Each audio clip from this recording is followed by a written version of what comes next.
اس طرح اللہ تبارک و تعالی نے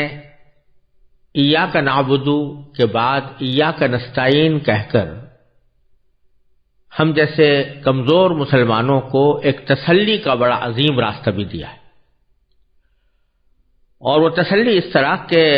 جب کوئی شخص ایک مرتبہ یہ عہد کرتا ہے کہ میں اپنی پوری زندگی اللہ تبارک و تعالیٰ کی اطاعت میں، اس کی تابعداری میں، اس کے احکام ماننے میں گزاروں گا، اور کوئی کام اس کے حکم کے خلاف یا اس کی رضامندی کے خلاف نہیں کروں گا، تو اس چاروں طرف پھیلی ہوئی دنیا میں اس کو یہ بات مشکل نظر آنے لگتی ہے کہ میں اس عہد پر کیسے قائم رہوں۔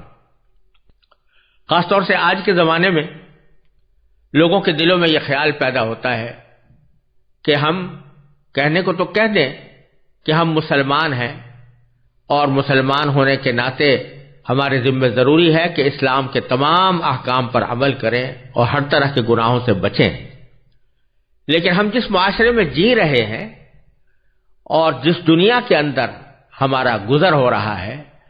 وہ چاروں طرف ہمیں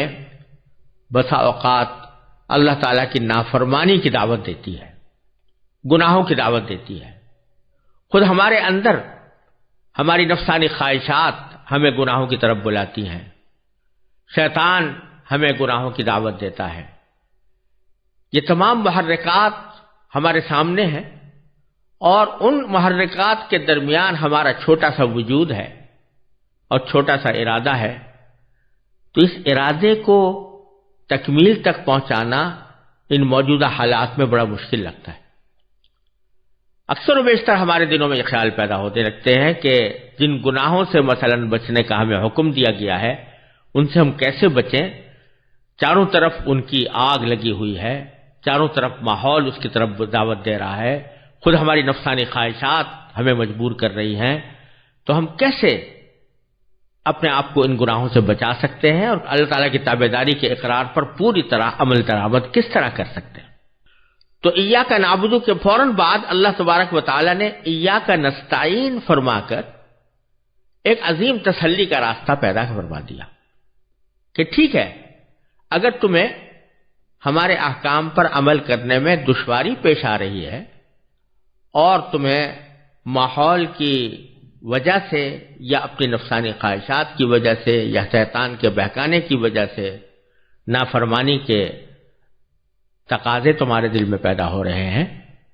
تو پھر تمہارے لیے سب سے آسان اور سب سے زیادہ مؤثر راستہ یہ ہے کہ ایسے موقع پر ہم سے مدد مانگو، ہم سے مدد چاہو کہ یا اللہ میں نے ارادہ تو کر لیا ہے لیکن میں کمزور ہوں اور گناہ اور معصیت اور نافرمانی کے محرکات مجھے بہت زیادہ مضبوط نظر آ رہے ہیں، آپ اپنے فضل و کرم سے، اپنے رحمت سے مجھے ان سے بچا لیں۔ عام طور سے ہوتا یہ ہے ہماری اس جیتی جاگتی زندگی میں ہمیں جن مسائل سے سامنا پیش آتا ہے ان میں اسلامی احکام کے اوپر عمل کرنے کی مشکلات کو ایک ہوا بنا کر اپنے ہاتھوں پر ہاتھ رکھ کر بیٹھ جاتے ہیں، اور واقعتاً اس جیسے ماحول کے اندر اپنے آپ کو مکمل طور سے اللہ تبارک و تعالیٰ کا فرما بردار بنا لینا یہ اچھا خاصا دشوار کام نظر آتا ہے، اور اسی لیے اقبال نے کہا تھا کہ چومی گویم مسلمانم بلرزم کہ دانم مشکلات لا الہ را، کہ جب میں اپنے آپ کو مسلمان کہتا ہوں تو بعض اوقات میرے جسم پر کپ کپی طاری ہو جاتی ہے، کیونکہ میں جانتا ہوں کہ لا الہ الا اللہ کے ذریعے میں نے جو اقرار کیا ہے اس کے اوپر عمل کرنا، اس میں کیا کیا مشکلات ہیں۔ تو بے شک بعض اوقات انسان کو یہ مشکلات نظر آتی ہیں، لیکن اللہ تبارک و تعالیٰ نے اسی سورہ فاتحہ کے مرکز میں ہمیں یہ سکھا دیا کہ گھبراؤ نہیں، ان مشکلات کو ہوا بنا کر نہ بیٹھو، ہاتھ پر ہاتھ رکھ کر نہ بیٹھو، بلکہ اپنی سی کوشش جاری رکھو اور ساتھ میں ہم سے مدد مانگو۔ یہی وجہ ہے کہ خود نبی کریم سرورت عالم صلی اللہ علیہ وسلم نے ایک دعا کی تعلیم فرمائی جو آپ خود بھی فرمایا کرتے تھے، اور وہ دعا یہ ہے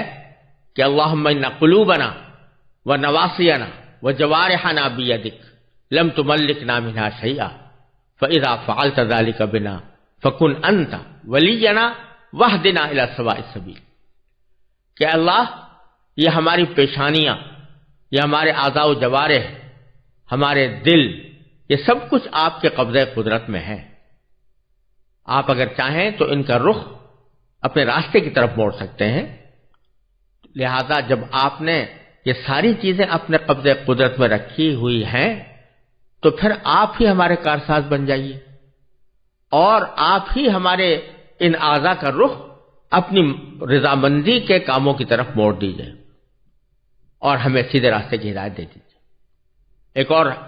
دعا میں نبی کریم صلی اللہ علیہ وسلم کے یہ الفاظ منقول ہیں کہ اللہم انک سألتنا من انفسنا ما لا نملکہ الا بک. اے اللہ، آپ نے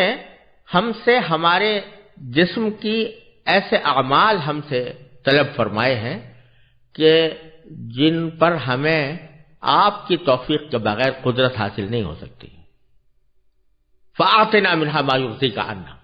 تو آپ اپنے فضل و کرم سے ہمیں ایسے اعمال کی توفیق دیجئے جو آپ کو ہم سے راضی کر دیں. تو ایاک نستعین میں یہ سکھایا جا رہا ہے کہ جب کوئی مشکل پیش آئے تو اس مشکل میں اللہ تبارک و تعالیٰ کی طرف رجوع کرو، چاہے وہ دنیا کی مشکل ہو یا آخرت کی مشکل ہو، چاہے وہ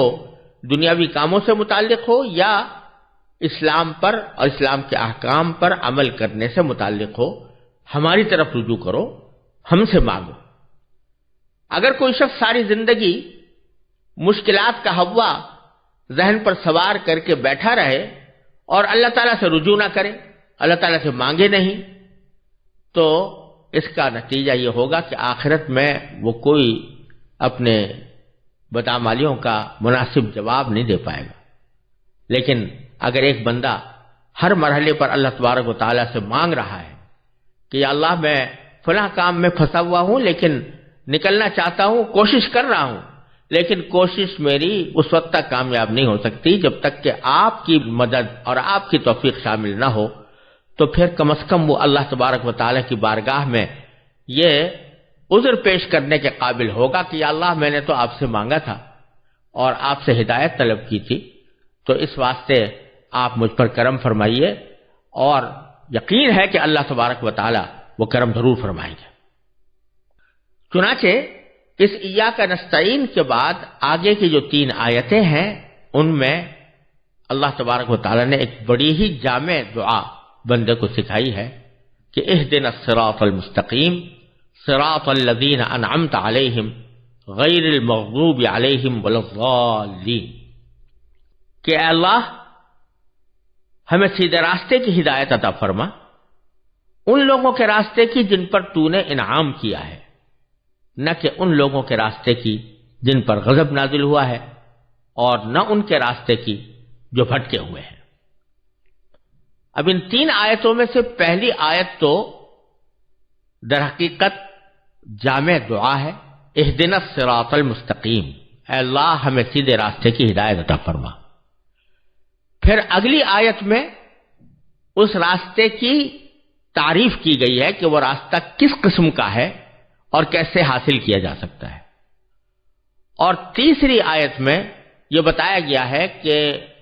ہمیں جو راستہ مطلوب نہیں ہے وہ کون سا ہے اور کس قسم کے راستے سے ہمیں اجتناب کرنا ہے اور جس سے ہمیں اپنی زندگی میں بچنا ہے. ان 3 آیتوں میں یہ 3 باتیں فرمائی گئی ہیں. پہلے ان 3 آیتوں میں سے سب سے پہلی آیت پر ذرا سا غور کیجئے، اہدنا الصراط المستقیم، اے اللہ ہمیں سیدھے راستے کی ہدایت فرما. اب کہنے کو تو یہ بہت مختصر سا جملہ ہے، لیکن اگر دیکھا جائے تو اس میں دنیا و آخرت کی تمام حاجتیں، تمام ضرورتیں سمٹ آئی. صراط مستقیم کے معنی ہے سیدھا راستہ، صراط کے معنی راستہ اور مستقیم کے معنی سیدھا. اور سیدھا راستہ اس کو کہتے ہیں جس میں کوئی کجی نہ ہو، جس میں کوئی موڑ نہ ہو، اور جس میں کوئی چلنے میں دشواری نہ ہو، اور جو ٹھیک منزل تک پہنچا دے۔ اب اس قسم کا راستہ کا مطلب یہ ہے کہ ہمیں وہ طریقہ، اس طریقے تک ہم پہنچ جائیں جو ہمیں منزل تک پہنچانے والا۔ اور یہ صراط مستقیم ایسی چیز ہے جس کی ہمیں دنیا میں بھی ضرورت ہے اور آخرت میں بھی ضرورت ہے۔ دنیا میں ضرورت اس لیے ہے کہ جو کام بھی کرنے جا رہے ہوں وہ اس وقت تک انجام نہیں پا سکتا جب تک اس کام کو انجام دینے کا ہم صحیح طریقہ اختیار نہ کریں۔ اگر ہمیں جانا تو ہے فرض کیجئے لاہور، اور ہم لاہور جانے کا طریقہ اختیار کرنے کے بجائے ہم کوئٹہ جانے کا طریقہ اختیار کر لیں تو ظاہر ہے کہ منزل تک نہیں پہنچ سکتے۔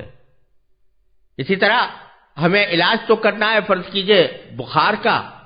اور ہم علاج کرنا شروع کر دیں خارش کا، تو ظاہر ہے کہ اس سے ہمارا مقصود حاصل نہیں ہو سکتا۔ دنیا کے ہر کام میں بھی ہمیں سیدھے راستے کی ضرورت ہے، اور آخرت کے کاموں میں بھی سیدھے راستے کی ضرورت ہے، یعنی وہ راستہ کہ جس میں نہ افراط ہو نہ تفریط ہو، اعتدال کا راستہ،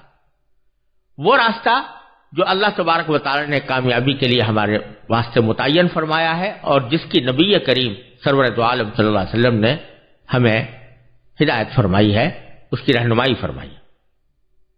اس کے لیے فرمایا جا رہا ہے کہ اے اللہ ہمیں صراط مستقیم عطا فرما،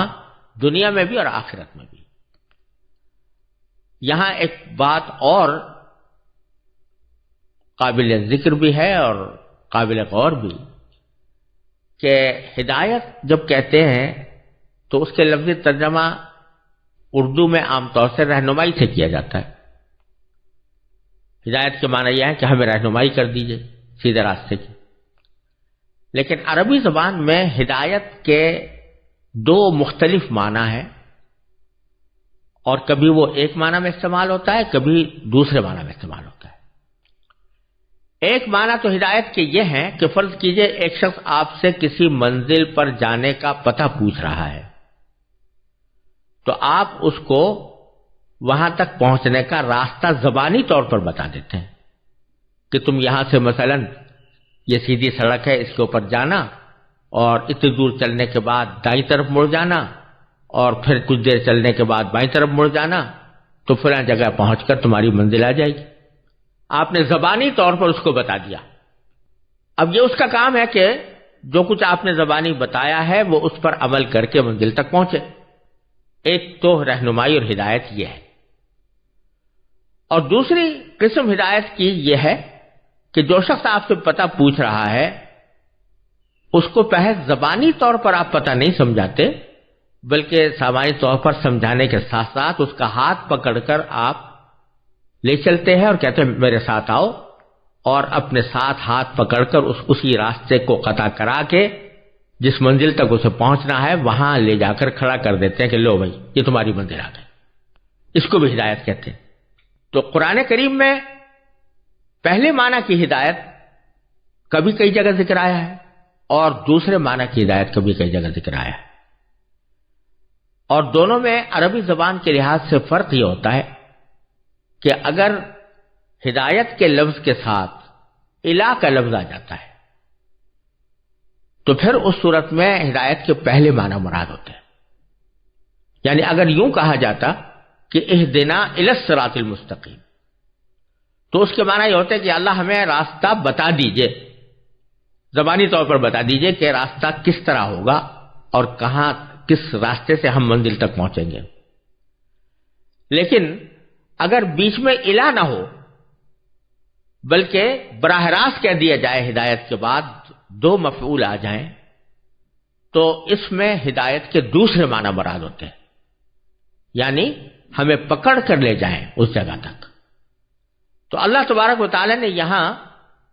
اس آیت کریمہ میں بغیر الہ کے فرمایا ہے اہدنا الصراط المستقیم، کہ اللہ ہمیں صراط مستقیم تک پہنچا دیجیے۔ گویا صرف اتنی بات نہیں مانگی جا رہی کہ آپ زبانی طور پر ہمیں بتا دیں کہ کون سا راستہ سیدھا ہے، بلکہ یہ توفیق مانگی جا رہی ہے کہ آپ اپنے فضل و کرم، اپنے توفیق سے ہمیں اس راستے تک پہنچا دیجئے جو سیدھا ہے۔